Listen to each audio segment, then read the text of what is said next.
there, and welcome to my channel Candlelight Classics. I'm thrilled that you've taken the time to listen to another story narrated by me. I will be reading a short essay by Edward Carpenter. He was a fascinating intellectual and a man ahead of his time.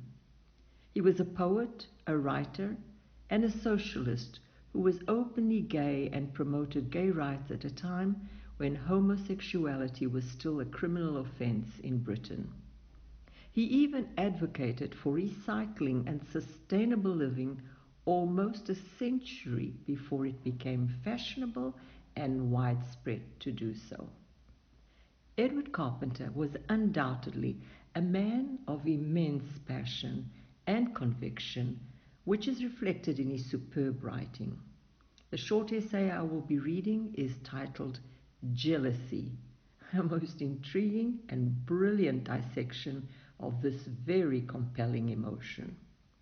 So, sit back, relax, and enjoy the story by Edward Carpenter, and welcome again to Candlelight Classics. A short essay on jealousy by Edward Carpenter.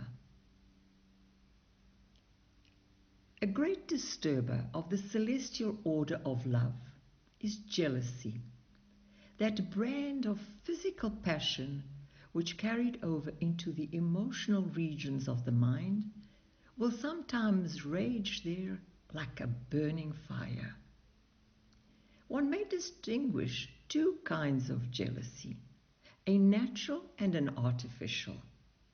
The first arises perhaps from the real uniqueness of the relationship between two persons, at any rate as it appears to one of them, and the endeavor to stamp this uniqueness on the whole relationship, sexual and moral, especially on the sexual relationship.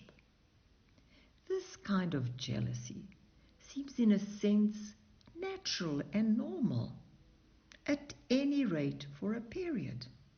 But when the personal relation between the two parties has been fully and confessedly established and is no more endangered, the feeling does often, I think, equally naturally die away, and may do so quite well without damaging the intimacy and uniqueness of the alliance.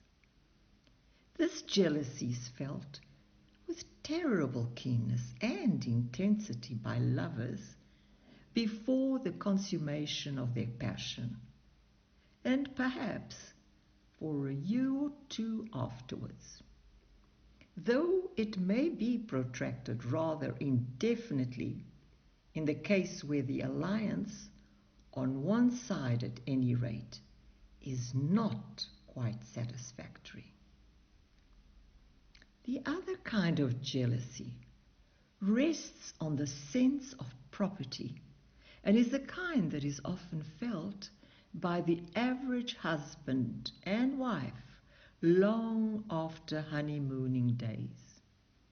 By the husband, not because of his special devotion to his partner, but because he is furious at the idea of her disposing as she likes with what he considers his property.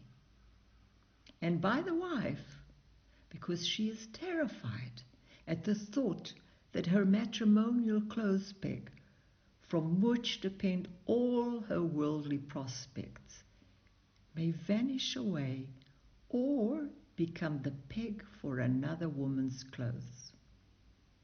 This kind of jealousy is more especially the product of immediate social conditions and is in that sense artificial, though probably not quite so heart-rending as the other. It is often passionate enough and lasts on indefinitely, like a chronic disease. In early times, with the more communistic feeling of primitive societies, and with customs like group marriage, which allowed some latitude in sex relation, jealousy, though strong, was not probably a very great force.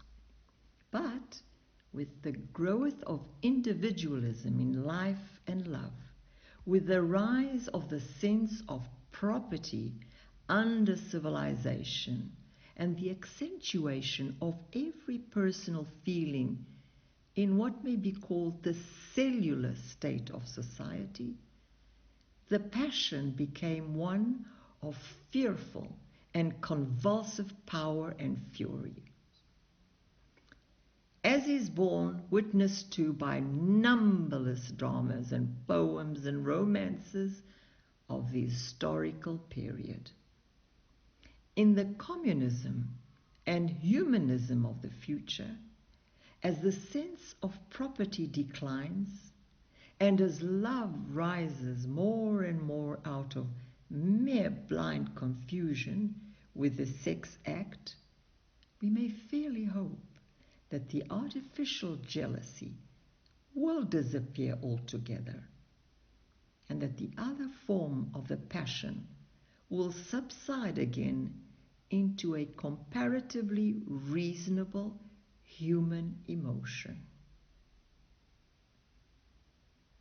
The end. Well, I really hope you enjoyed that short story by the incomparable Edward Carpenter, and I hope that you also agree that he was a man well ahead of his time. A short biography about Edward Carpenter will follow hereafter, which will provide you with some insight into this remarkable man. I hope you enjoy that too. I must please ask that you subscribe to my channel if you haven't already done so, and please also like this video.